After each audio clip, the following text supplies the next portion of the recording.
Mr. Michael Virardi, who is our next speaker, is honored us today by attending our conference. Please welcome Mr. Virardi to the stage. We completed an 8-hour workshop when he picked up the phone himself personally and called an unknown Louis Stancer to congratulate him for downloading the 10th billion song on iTunes. Know your product inside out. Know your competitors inside out. Because if you do, you have an advantage. You have freedom of mind. Good morning, good afternoon, or good evening to all our friends and fans.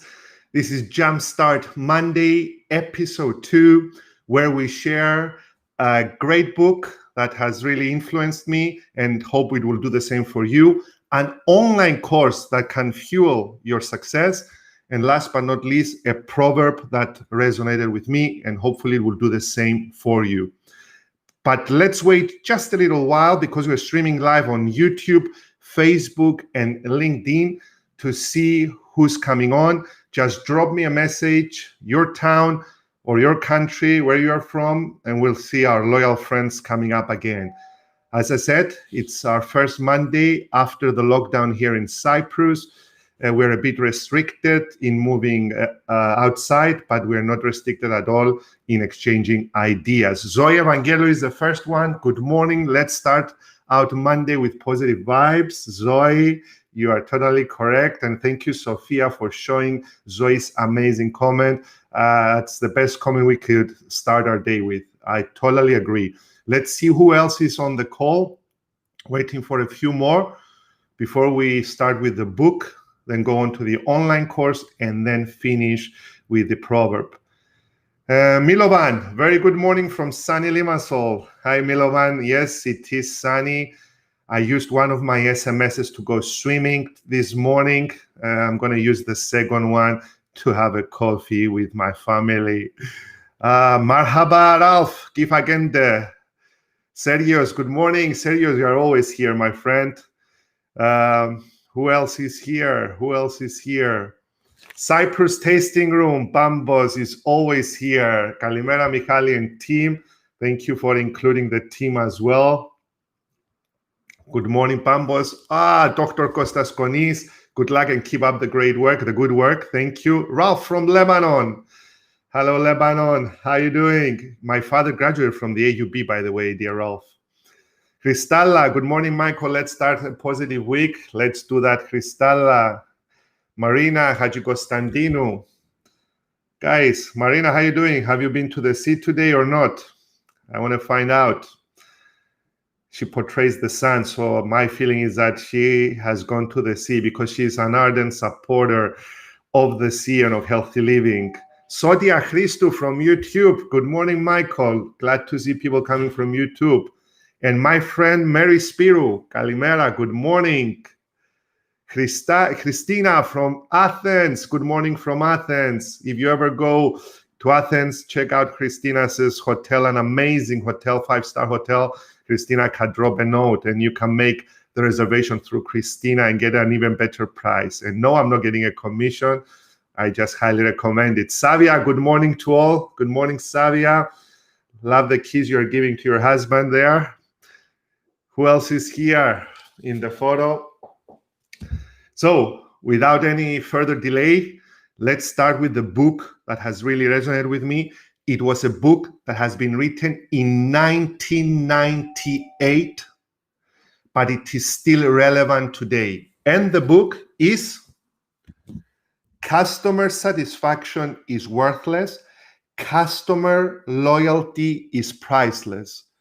This book was written by my friend Jeffrey Gitomer in 1998, and it talks about being memorable. Being memorable not as a salesperson, but as a service person. And inside the book, Jeffrey helps us understand how to move from mere satisfaction, because as the author says, if we have 97.5% of our customers satisfied, there are another 2.5% that are not. And that can cause a problem to our model. So Jeffrey helps us out and tells us how to move from satisfaction to loyalty. And he even gives here one of my best portraits that I've seen up to now, his customer service loyalty ladder. This is how you move from satisfaction to loyalty and how important it is to be loyal. Because if you have loyal customers and you're loyal to them, people will fight before they switch, according to Jeffrey and according to our experience as well. Let me read some excerpts out of his book. Those are the excerpts that really resonate with me, and listen to this. When a prospect or a customer calls, the first words said to him or her set the tone for the transaction. How friendly are your company's first words? First impression lasts, and last impression counts.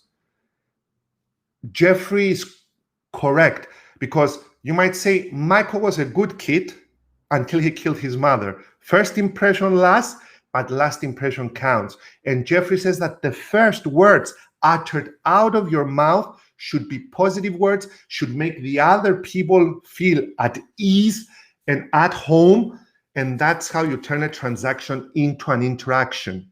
Let me read something else that Jeffrey says. The person who answers the phone represents the entire company. How is your company represented? Especially now, in a soft or hard lockdown, depends where you are.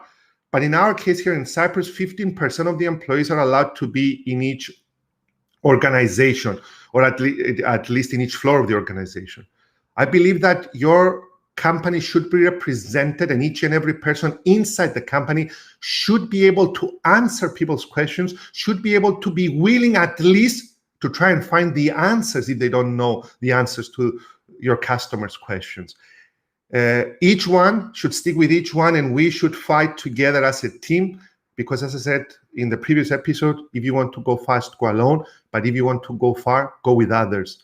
And now that we're restricted in numbers, we shouldn't be restricted in our attitude to help people. Let me read another one. Most companies think it's their people that set them apart. Almost, Jeffrey says. It is friendly people. How friendly are your people? The best example I can give you is my wife, Christine, when she went out to buy a kitchen table. And she found one of the companies, and I asked her, why did you buy a more expensive kitchen table? Because she said, the guy who was serving my mother and myself was not polite at all. He was abrupt. He even said, I told you so. Why are you asking the same question? And even though we liked his table, we didn't like him. So Jeffrey, you are spot on, my friend. Customer satisfaction is worthless. Customer loyalty is priceless. And if in this day and age you want to move from a salesperson to a service person, well, this is the book you should be reading, my friends. Let's move on to the online course that really resonated with me. The course is by Lisa MacLeod, and the title is Selling with Empathy During Uncertain Times. This can be found on LinkedIn Learning.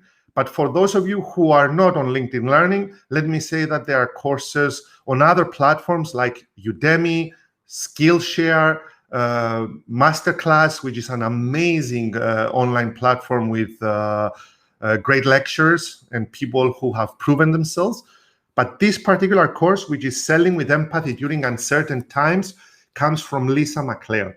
And Lisa says the following. There are brilliant gems of wisdom in this online course. I highly suggest it, but I will stick to three major ones.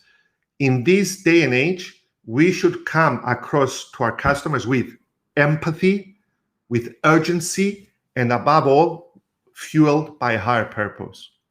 Let me start by fuel with a higher purpose, which is very important. Lisa says the story of one of the best salesperson in the biotech industry that she has come across.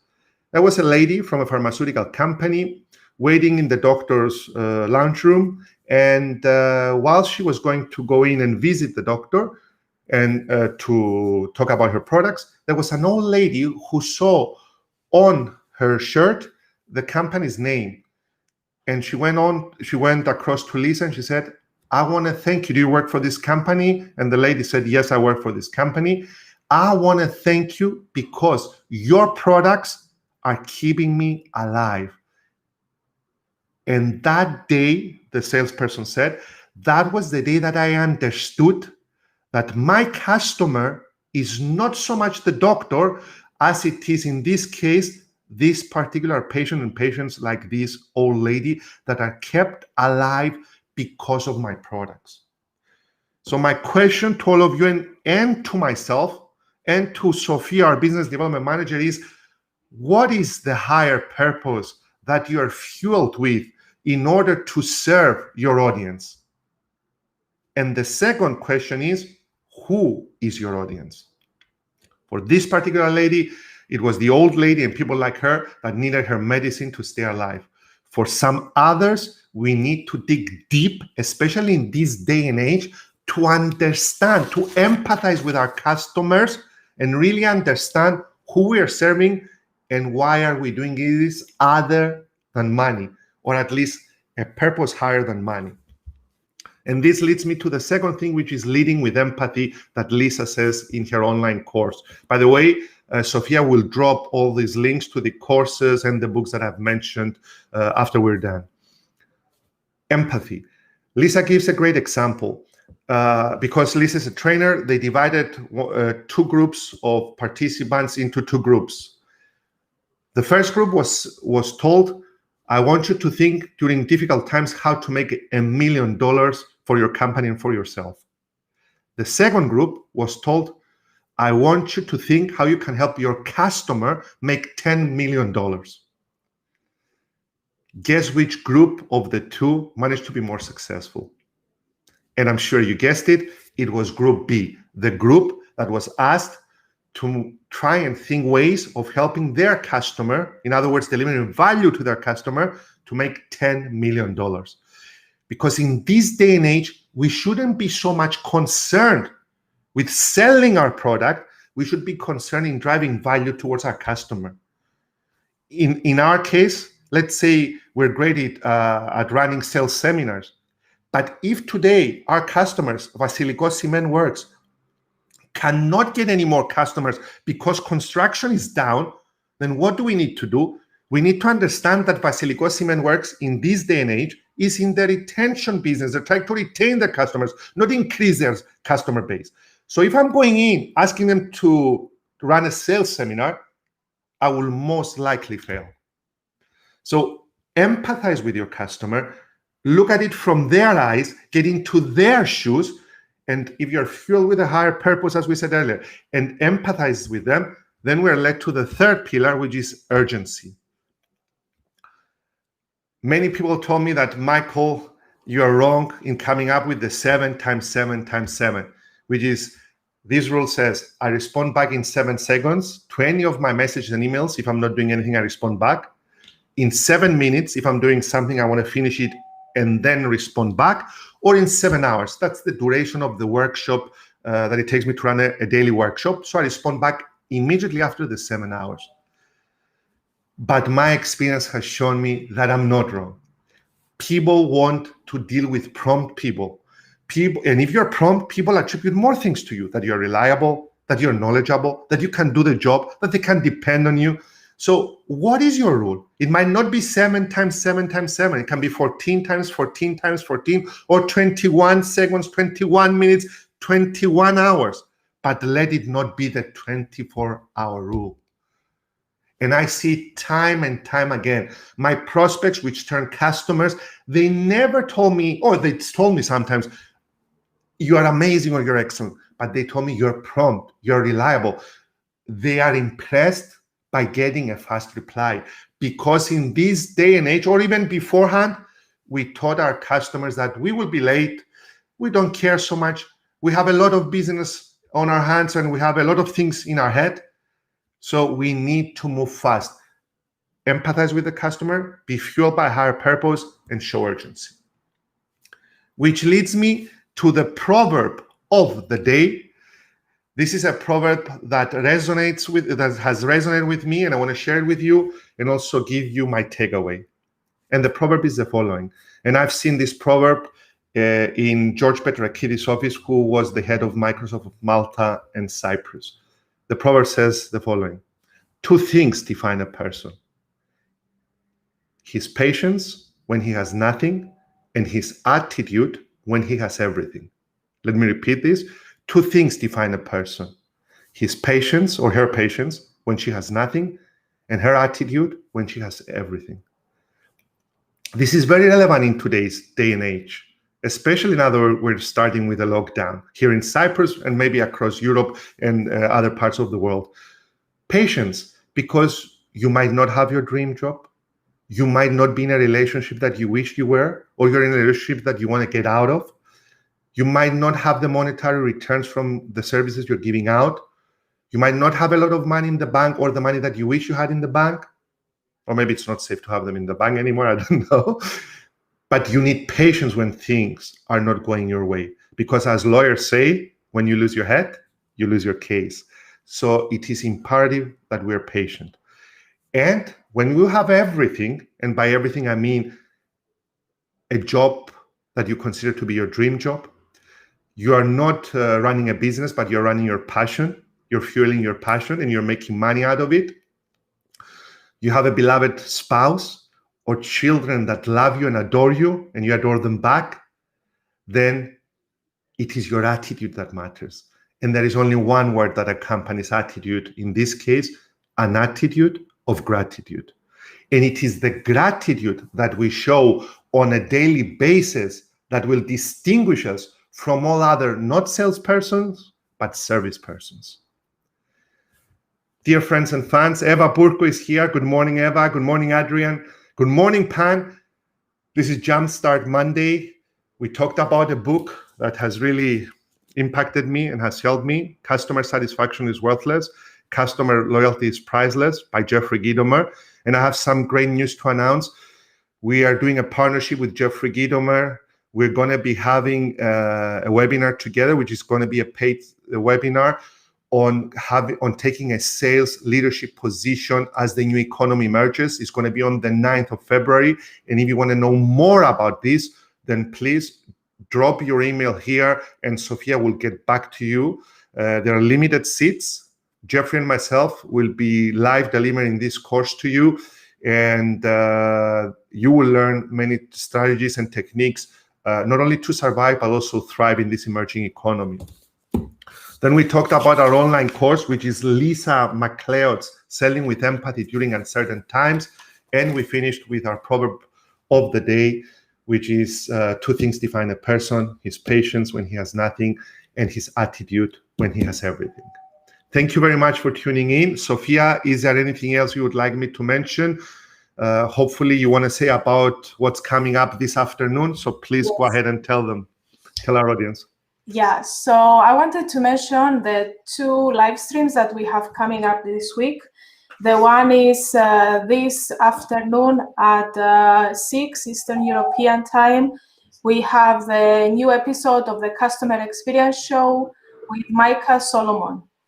Micah Solomon is an expert on customer experience and customer service, and he had an interesting job whereby he was a mystery shopper for luxury hotels. So I think this will be very interesting. And last but not least, every Friday we have the on-air mentoring. I will be posting tomorrow the application form. Please apply, even if you don't want to be online. We are welcoming your questions, and we are looking forward to hearing from you. Thank you, Sophia. Have a lovely weekend, productive week, everyone. The same applies for you, Sophia. Thank you, and have a great week ahead, guys. Bye. Thank you for tuning in, and please do share this episode. Thank you very much.